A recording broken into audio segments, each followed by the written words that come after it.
Hi everyone, it's Anne Sinclair from Digestive Detective. I'm a bit early this morning because I'm off to Pilates and some other things happening today. So I thought I'd get in earlier and do my digestion tip for today.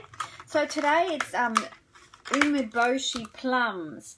Now, I'm not sure you've seen them before, but they're really salty little plums. So they're a plum, they're delicious actually, that are closely related to the apricot family. There's about 300 varieties of this plum altogether. They're smaller than plums, but they're definitely not as sweet as plums. So they're usually pickled, they're usually harvested, put aside into a barrel that's full of salt and shoshi leaves, I think, or shiro leaves. Let me have a look, I think it's shiro leaves. Shisho leaves, and they pickle them and then they go all soft like prunes. So these were used by the ancient warriors of Japan for stamina and for to help them purify food and water that they were going to drink. Studies have shown that they can reduce liver damage, they can support our digestion, and that they can help with bowel regularity. Plus, they also have been shown to block the growth of cancer cells, which is pretty exciting from one little plum. They've been called an antibiotic because they can actually help stop the dysentery, and dysentery, the bug in dysentery generally is Staphylococcus, so it can help kill that thing. So they're a powerhouse of nutrition. They've got iron and calcium, manganese, and lots of potassium. So and they're loaded with fibre. So they're really high in antioxidants. There's about 20 that they've found already in the plums, so which is pretty good actually. So for our digestive system, they can be used for both constipation and diarrhea, bad breath, gallbladder problems, motion sickness, morning sickness, or if you've lost your appetite, reflux, those sorts of things. So they contain about 20% more citric acid than lemon juice. So very good for stimulating your hydrochloric acid levels. They help protect us from gastric ulcers, especially in people who have Helicobacter pylori.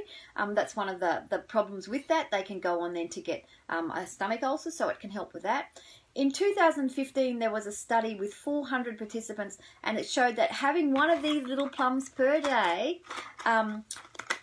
improved their gastric motility and significantly reduced their signs of reflux and burning and heartburn and all that sort of stuff. So they're really useful as well in bone health due to the polyphenols in them. You can buy them as the little plums themselves, or you can have them as a paste, which you use as a condiment, or as the vinegar. So what you need to do is you only need one a day, and when you're using it as a paste, you just need a little bit. They're a condiment size, and that's enough to get stimulating the whole digestive process. So a couple of things. They're meant to be excellent at curing a hangover. I have no knowledge of that, but because they're so alkalizing, so that's why they say that they're really good at curing a hangover. So one of my probably words of caution if you're going to have them, if you have high blood pressure or kidney or heart issues, I would definitely check with your doctor before you eat them on a regular basis, just to make sure. If you've got generally a whole food diet, it shouldn't be a problem, but if you are having processed foods which do have a lot of hidden salt in them, it could be too much salt for your system. So that's my little tip today. I eat them very regularly, as you can see. I love them. And I think it's a really easy way, another food tip to be able to help improve your digestion and your hydrochloric acid. And the other thing I find with them, and I like them better than lemon juice for this, is my teeth hurt after a couple of days of having straight lemon juice. With the plums, that doesn't seem to happen. So there's your tip for today. Hope you enjoy it. Have a fantastic day, and I'll see you next week. Bye.